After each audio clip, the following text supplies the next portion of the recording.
दोस्तों, हर व्यक्ति के मन में ये इच्छा होती है कि वो कुछ अच्छा काम करे, किसी अच्छे मुकाम पर पहुँचे। मतलब कुछ ना कुछ हर व्यक्ति बनना चाहता है, उसकी इच्छा होती है कि मैं ये बन जाऊँ, मैं वो बन जाऊँ। ऐसी सभी की इच्छाएँ होती हैं। और दोस्तों, अगर आप ज़िंदगी में कुछ बनना चाहते हैं, तो इसका सबसे आसान तरीका ये होता है कि आप उस माहौल में रहने लगिए। ठीक है? मतलब वैसा ही माहौल अगर आपको मिल जाए तो बहुत अच्छा काम हो जाएगा। मतलब आपको वैसा बनने में बहुत ही कम मेहनत करनी पड़ेगी। क्योंकि अगर आपको वो माहौल मिलेगा तो आप चाहें या ना चाहें, ठीक है? अगर आप नहीं भी चाहेंगे तब भी आप वैसे बन जाएँगे, आपको पता भी नहीं चलेगा। ठीक है? उदाहरण के लिए आप ले लीजिए, जैसे आपकी कोई न कोई भाषा होगी, ठीक है? आपकी कोई न कोई भाषा होगी जिस भाषा को आप बचपन से बोल रहे हैं, ठीक है? तो आप सोचिए, क्या उस भाषा को सीखने के लिए आपको मेहनत करनी पड़ी? आपको पता भी नहीं चला, आप वो भाषा बड़ी ही आसानी से सीख गए, ठीक है? क्योंकि आप वैसे माहौल में रहे हैं, ठीक है? आप वैसे माहौल में रहे हैं, तो क्या होता है कि संगत का बहुत ही फ़र्क पड़ता है, ठीक है? संगत का बहुत ही फ़र्क पड़ता है। आप जिस माहौल में, जिस तरीके के माहौल में रहते हैं, उसी तरीके से आप बन जाते हैं। अगर आप अच्छे माहौल में रहेंगे, तो आप अच्छे बन जाएँगे। मतलब जिस भी तरीके के, मतलब जैसा भी आदमी आप बनना चाहते हैं, आप सिर्फ़ एक काम करिए कि आप वैसे माहौल में रहने लगिए, ठीक है? आप वैसे माहौल में रहने लगिए, तो आप ऑटोमेटिक वैसे बन जाएँ, ठीक है?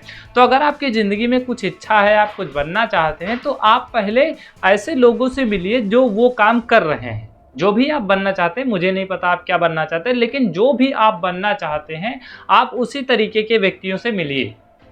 और अगर आप उस तरीके के व्यक्तियों से मिलेंगे, तो आपको पता चलेगा कि कैसे क्या करना है, कैसे हमें इस तरीके से बनना है। और देखिए, उस माहौल में आप ढल जाएँगे तो सारी चीज़ें आसान हो जाएँगी, ठीक है? सारी चीज़ें आसान हो जाएँगी और बड़ी ही आसानी से आप उस मुकाम पे पहुँच सकते हैं, ठीक है? और बड़े-बड़े कवियों ने भी कहा है, जैसे जैसे रामायण में तुलसीदास जी ने कहा है कि "सठ सुधरहिं सठ संगति पाई, सठ सुधरहिं सठ संगति पाई और पारस परस कुधात सुहाई"। तुलसीदास जी ने कहा है कि अच्छे व्यक्तियों की संगत में सठ सुधरहिं सठ संगत पाई। सठ का मतलब होता है दुष्ट, ठीक है? सठ सुधरहिं सत संगत पाई, ठीक है? मतलब जो खराब व्यक्ति होते हैं वो अच्छे व्यक्तियों की संगति पाकर सुधर जाते हैं। और पारस परस कुधात सुहाई। देखिए, एक पारस पत्थर होता है, ठीक है? एक पारस पत्थर होता है, पुराने ज़माने में होता था। तो पारस पत्थर की ये प्रॉपर्टी होती थी कि अगर उसको आप लोहे में टच करा दें, तो लोहा सोना बन जाता था। तो यहाँ पर तुलसीदास जी ने कहा कि जिस तरीके से अच्छे व्यक्तियों की संगति में अगर बुरे व्यक्ति आते हैं, तो बुरे व्यक्ति भी अच्छे बन जाते हैं। किस तरीके से? जिस तरीके से पारस पत्थर को लोहे में अगर आप टच करा दें, तो लोहा भी सोना बन जाता है, ठीक है? और कई सारे उदाहरण तुलसीदास जी ने दिए हैं। जैसे तुलसीदास जी ने एक और एग्जाम्पल दिया है, बालकांड में उन्होंने लिखा है कि गगन चढ़ई रज पवन प्रसंगा। तुलसीदास जी ने लिखा गगन चढ़ई रज पवन प्रसंगा। मतलब कि जो धूल होती है, ठीक है? जो धूल होती है वो अगर हवा का साथ ले ले, ठीक है? हवा का साथ ले ले, पवन चढ़े, सॉरी, गगन चढ़े रज पवन प्रसंगा। मतलब कि जो धूल होती है अगर वो हवा का साथ ले ले तो आकाश में चली जाती है, ठीक है? आकाश को छू लेती है, मतलब ऊंचाइयों की तरफ चली जाती है। और अपोजिट साइड में तुलसीदास जी ने लिखा है कीचहि मिलई नीच जल संगा। और अगर वही धूल किसी गंदे जल की संगत ले लेती है, मतलब जैसे नाली का जल है, अगर वही धूल जो है वो नाली के जल के साथ मिलती है तो वो कीचड़ में जाके मिल जाती है।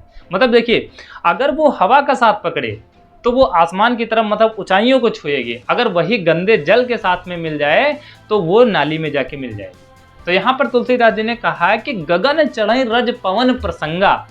मतलब कि अगर वही जो धूल है वो अच्छे व्यक्ति का संगत करे, यानी कि हवा का संगत करे, तो वो आसमान को छू सकती है। और वही धूल, धूल वही है, अगर वही धूल गंगे जल की संगत करे तो क्या होगा? वो जाके कीचड़ में मिल जाएगी। तो यहाँ पर भी तुलसीदास जी ने बताया है कि अगर आप अच्छे व्यक्ति की संगत करेंगे तो अच्छे बन जाएंगे। और यहाँ पर तुलसीदास जी ने ये भी बताने की कोशिश की कि आप जिस तरीके की माहौल में रहेंगे उसी तरीके से बन जाएंगे। वैसा बनने में आपको देरी नहीं लगी कि आप चाहे जिस तरीके व्यक्ति हों, आप जिस माहौल में रहेंगे उस माहौल का असर आपके ऊपर ज़रूर पड़ेगा, तो अगर आप ज़िंदगी में कुछ बनना चाहते हैं दोस्तों, तो आप उसी तरीके के व्यक्तियों की संगत कीजिए। अगर आप उस तरीके के व्यक्तियों की संगत करते हैं, तो आपको वैसा बनने से कोई नहीं रोक सकता है।